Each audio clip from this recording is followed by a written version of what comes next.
Welcome to Real Money, Real Experts, a podcast where leading financial counseling and coaching experts share their stories, their challenges, and their advice for helping people manage money in the real world. I'm your host, Rachel DeLeon, Executive Director of the Association for Financial Counseling and Planning Education, or AFCPE. And I'm your co-host, Dr. Mary Bell Carlson, an accredited financial counselor, or AFC, and the president of Financial Behavior Keynote Group. Every episode, we're taking a deep dive in the topics that personal finance professionals care about, helping clients, building community, and your professional growth. The opinions of our podcast guests are their own, which means that their stories, views, or lived experiences may differ from yours or mine. However, the one thing you will always find on this show is a common thread. Our guests are passionate about helping people with their money to improve their lives, and they believe in upholding high standards for the clients and the communities that they serve. We encourage you to tune in to Real Money, Real Experts with open curiosity. Why? Because it's oftentimes in the conversations where viewpoints or stories differ from our own that we learn the most.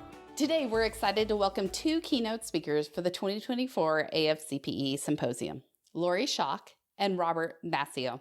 Lori was named the director of the Securities and Exchange Commission's Office of Investor Education and Advocacy in October of 2009. Prior to this role, she was the director at FINRA Investor Education Foundation and Office of Investor Education.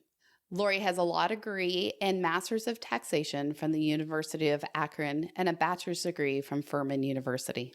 Robert has been with FINRA for over 18 years as the Director of Investor Education Outreach. In this capacity, he cultivates and manages FINRA Investor Education Foundation programs and partnerships related to investor protection and prevention of financial fraud and exploitation. Robert has an MBA from Florida State University and an undergraduate degree from Salisbury University and is a certified anti-money laundering specialist. This November, Robert and Lori will join us in Columbus, Ohio to share the latest information on investment fraud and scams and how you can use investor education to help your clients make more informed decisions and better protect themselves from fraud. Welcome, Lori and Robert. Thank you. Yeah, thanks for having us. Lori, let's kick off the conversation with you. Could you give our listeners today a little overview of the SEC and how you partner with organizations like FINRA around investor education? Well, as a federal employee, I have to give you my disclaimer that while I'm here in my official capacity, the views I express are mine and mine alone and not necessarily those of the staff of the commission or the commissioners themselves. The Securities and Exchange Commission is the federal regulator in the space of securities. So stocks, bonds, mutual funds, the exchanges on which they trade, the people who sell the products are all registered or licensed with the Securities and Exchange Commission. We've been around since 1934. We were born out of the stock market crash in the Great Depression. And we are a disclosure-based regulator. So, but we don't work alone. We work with state securities regulators and with self-regulatory organizations such as FINRA. And we all have a common theme, and that's investor protection. And so we work closely together, and we certainly work closely with FINRA through their investor education programs and with the FINRA Foundation for Investor Education to help spread, sort of this anti-fraud messaging, how people can protect themselves. And we know that an educated investor is our best defense against investment fraud. Rob, tell us a little bit about your work at FINRA and how you work directly with Lori. As Lori alluded to, FINRA, we are a self-regulatory organization. So we are a not-for-profit regulator. We were actually authorized by Congress and are overseen by the Securities and Exchange Commission, but are not a government agency. And similar to like Lori mentioned, our mission is investor protection and market integrity. And through FINRA as an organization, we go through that in a variety of different ways.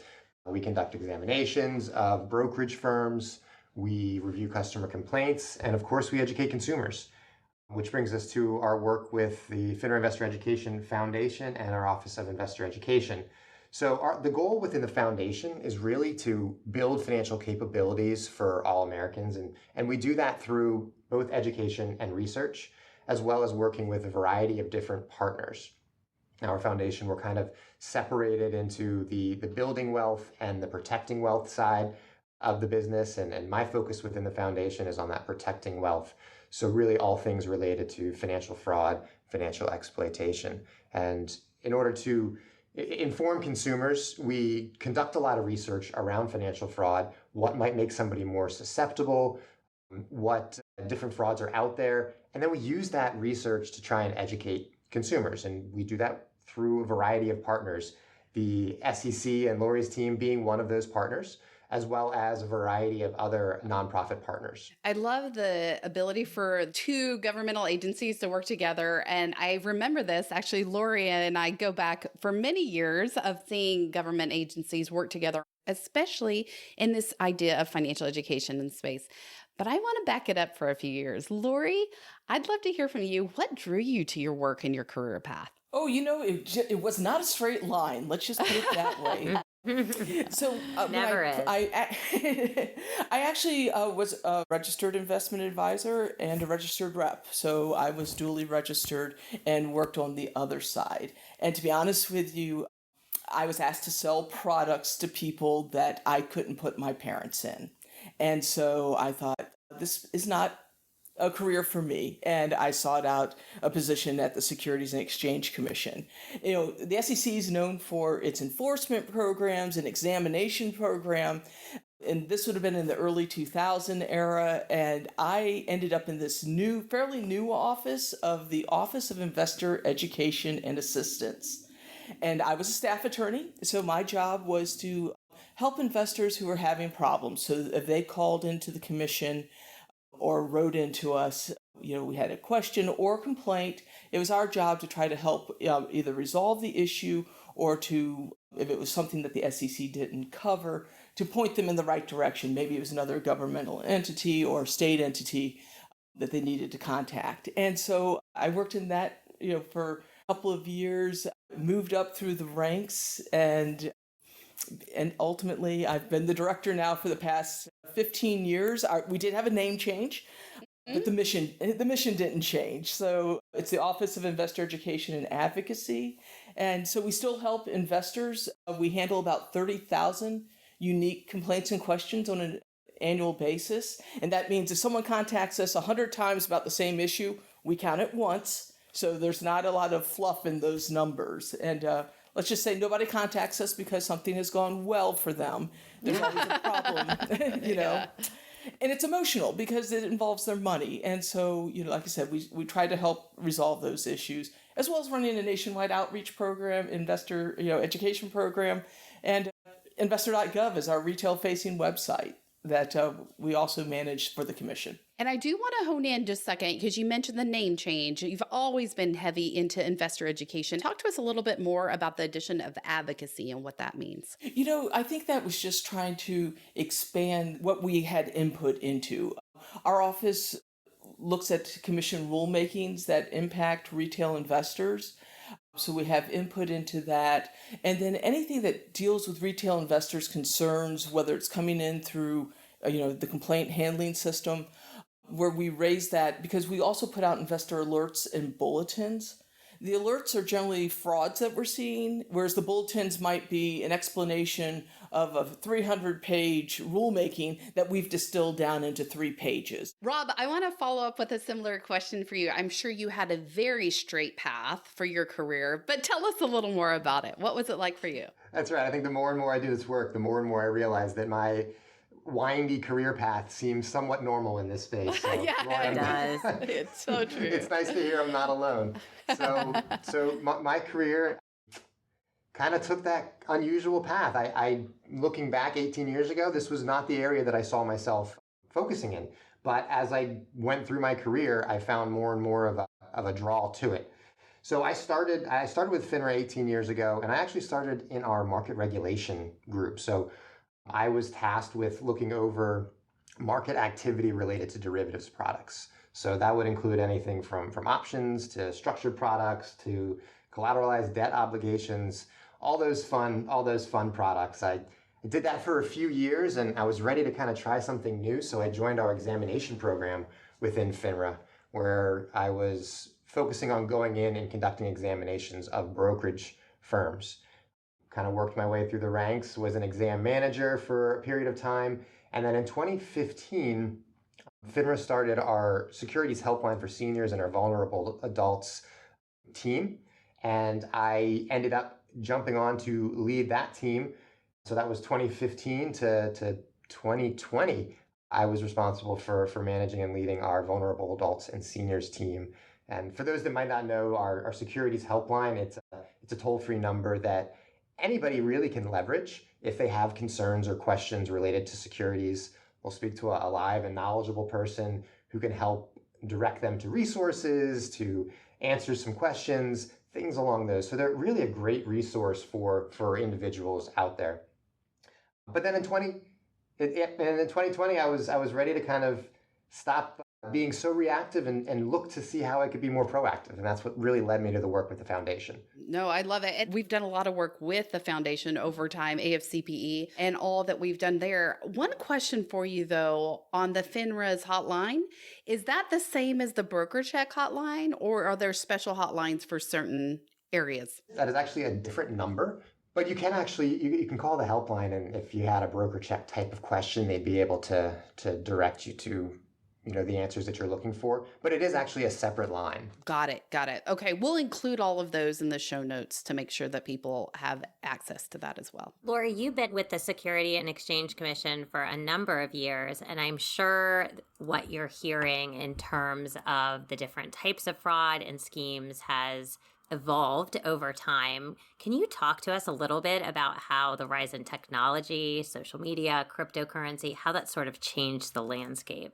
Oh, I've actually been at the commission a couple of decades now at this point, so you might imagine social media was not as in existence my early years. The World Wide Web and chat rooms, and it's like we have certainly technology has certainly changed, and fraudsters have changed with it. So let me just talk about that a little bit, because you're right, social media wasn't around. It was a little bit harder to get a hold of people. You either had to call them, or you had people go door to door, or they were sending letters. It was costly. Now it's so inexpensive and easy to reach so many more people through social media, online platforms. And we know investors are getting their legitimate investor information there as well. So that's where the fraudsters hide. And, let's just look at the rise of artificial intelligence is another area. Great things will come with this technology, but some bad things we're already seeing some, whether it's fake press release that are saying that the CEO said something and he didn't, but you can't tell from the videos because it's a deep fake type video. We know that artificial intelligence makes it easier to put up websites and take down websites. So it's just making things move faster. And we're working on how can people tell whether, a video or audio is real or not. It's very difficult. That's why we need people to independently verify with whom they're doing business. And here's just one piece of advice, don't give your money to someone you've met online. And even if it's, the romance of your life, if they start asking for money or trying to invest, please stop and just make sure you're not giving more than you can afford to lose. And they're clever and creative, and they play into emotions. And so I think that's where the more we can educate and share what's happening and try to keep up with what those kind of similarities are across the schemes. Rob, at this year's symposium, you and Lori, you specifically too, will be sharing some research on some of the current frauds and investment scams. I'm curious if you could share a story of one that's particularly prevalent right now. The top fraud scam that we're seeing right now, and this is based off of data that's been reported to the Federal Trade Commission, is impersonation type scams. And impersonation kind of runs the gamut. I mean, it can be something from impersonating a financial professional or more of that romance or relationship type of impersonation. And we're seeing a large rise in those types of scams. And they look a little bit different than the way that romance scams might have looked in the past. Whereas previously romance scams, you would You would meet somebody online, you would build up this relationship, a romantic relationship of some capacity, and then you'd ultimately get that ask for, okay, I'd love to meet up. Can you send me some money so we can meet up? Well, instead of that same kind of process, we're seeing a shift, and we're calling them relationship investment scams. And again, these might not be romantic, they might be more companionship, but they might start with a misdirected text. Something like, hey, Lori, I haven't seen you in a while. How you doing? And the person who's sending that text is hoping that Lori responds like a nice person and says, oh, I think you might have the wrong number, right? And then that starts the conversation. And the conversation starts innocently. They start to know each other. They start to get a sense of who that individual is. And then instead of asking for money to come meet, it switches to investment related. And it often has to deal with crypto related assets. And the ask is, well, I can show you how to make a lot of money in the crypto market. All you have to do is open an account on this platform. They give you the link to this platform. You look at the platform and you say, wow, this looks like a legitimate platform. Again, this is an impersonation. They're impersonating a platform. You'll invest your money and you might even be able to get a little bit of that funds out. But ultimately, when you try to remove your investment gains, they say, sorry, you have to pay taxes or you need to invest more. There's some kind of hook to try to get to not be able to pull that money out. And largely it has to do with the fact that those platforms are fictitious. They are solely designed to steal your money.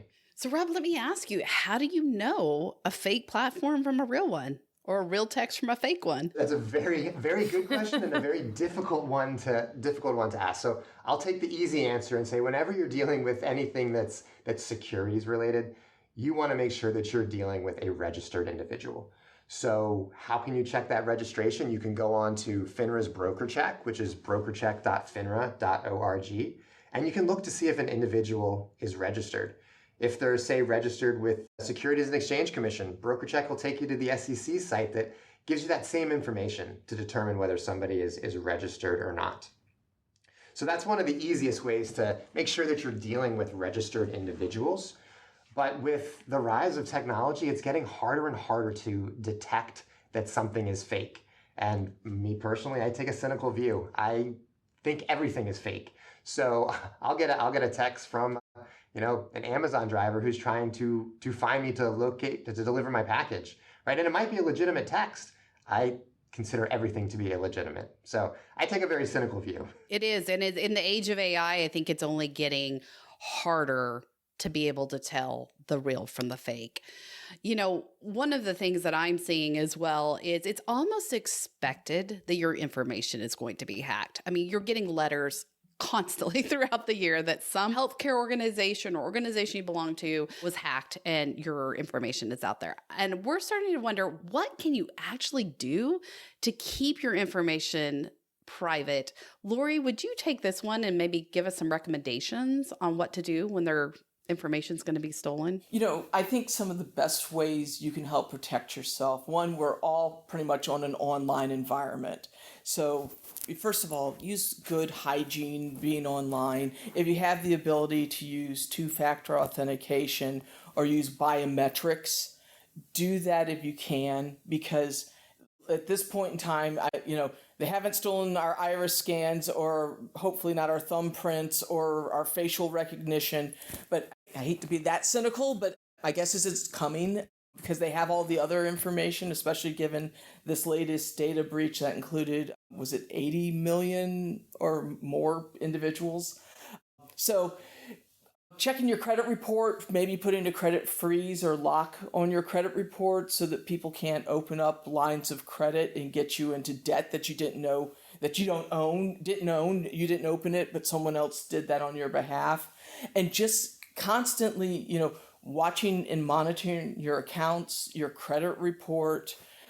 I'll be honest with you, I now check once a year when it's time to pay property taxes to make sure someone hasn't put a lien against my residence. So it's just being ever vigilant. And I just think that's the era that we're in and what we need to do to protect ourselves. And you really made some good points because it's not just your investment portfolio. It's everything. The house example is another great one.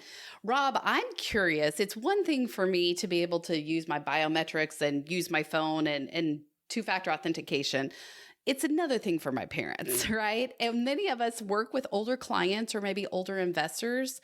What steps would you recommend to help protect older investors or individuals to protect from fraud? I think the steps are the same. It might take a little bit more conversation around what to do to protect yourself. Also having conversations about it's okay to not answer the phone. If a phone call comes in and it's somebody that they don't recognize, people, again, they're good natured. They want to answer the phone and see who it is. But you don't have to answer every phone call, right? They can leave a message. And if it's somebody that's trying to get a hold of you, they can leave that message and you can decide whether it's time to call that person back or not.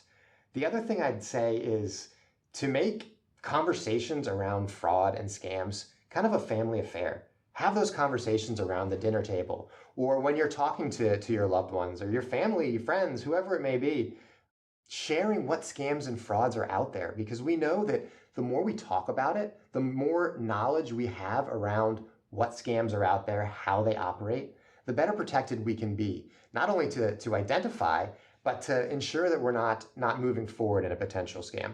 Yeah, and I think it removes the shame as well. I had a close family member who fell susceptible to a call where they actually went to the supermarket and bought the and as they're telling this story, and internally I'm thinking, where along the way did this not click in that it was happening? But it happens to so many people. And so I think it's just breaking that shame. We all could be victim to those things. And so how do we identify what the red flags are and then normalize it in a way that it's okay? Because by you sharing that story, you're helping protect someone else. Absolutely. And we know that guilt and shame goes along with victimization. We're doing work with a few different partners where we're focusing on that shame and guilt that victims are experiencing. And it's somebody that's at a point of vulnerability. It has nothing to do with intelligence.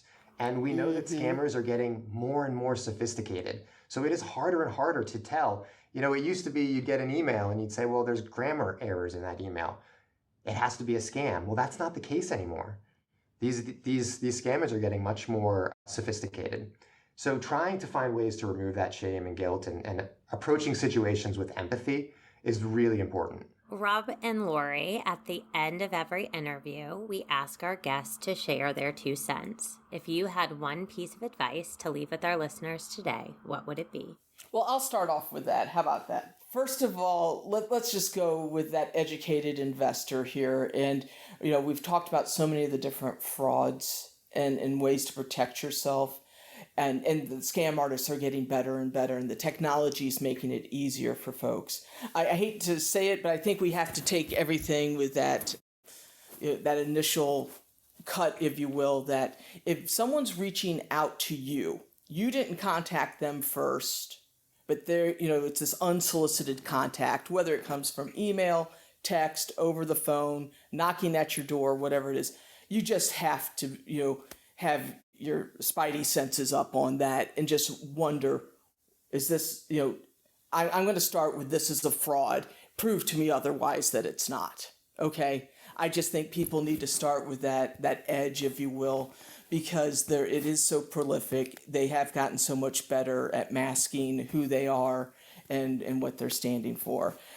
Doing that, and when it comes to investing, anyone who's legitimate is going to be in the database, broker check, or the investment advisor public disclosure websites. You can get them through FINRA. You can come to investor.gov. It's as easy as putting the person's name in and doing that background check. Now, here's a little twist to that. There are people who are now stealing the identity of legitimate registered reps and investment advisors. So now you've got to add this additional layer of contacting the firm directly, not the number that they gave you, but looking up that phone number. Again, you can put the firm's name in investor.gov and pull up the main contact number to make sure when you call that you're talking to John Smith, the registered investment advisor. And then John Smith calls you back, because we've seen this now where just doing that background check may not be enough because the legitimate salesperson's identity might have been stolen as well.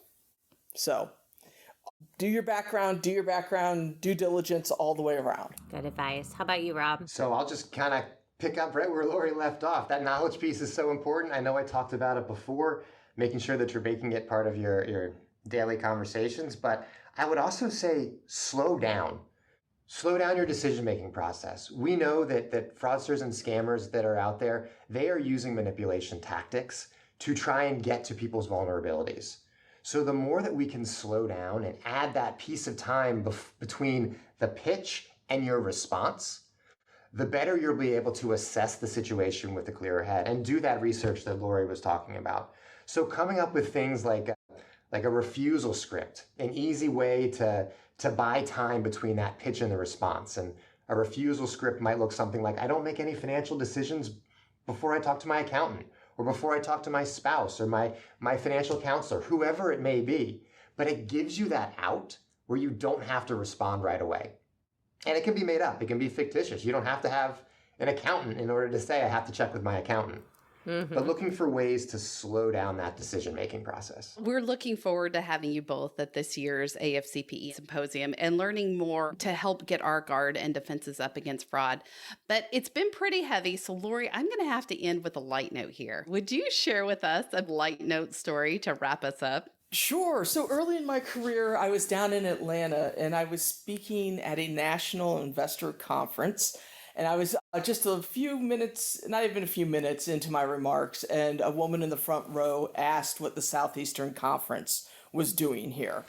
And so, yeah, that's that other SEC for the college sports fans. The football fans of the crowd, huh? Yeah, I can't get you tickets. I can't do that. Yeah, inside DC, it means a very different thing than it does down in the South, doesn't it?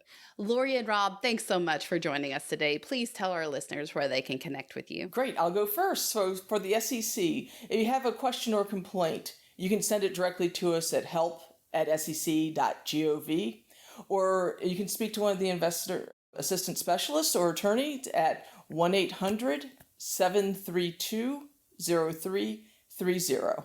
Again, that's 1-800-732-0330.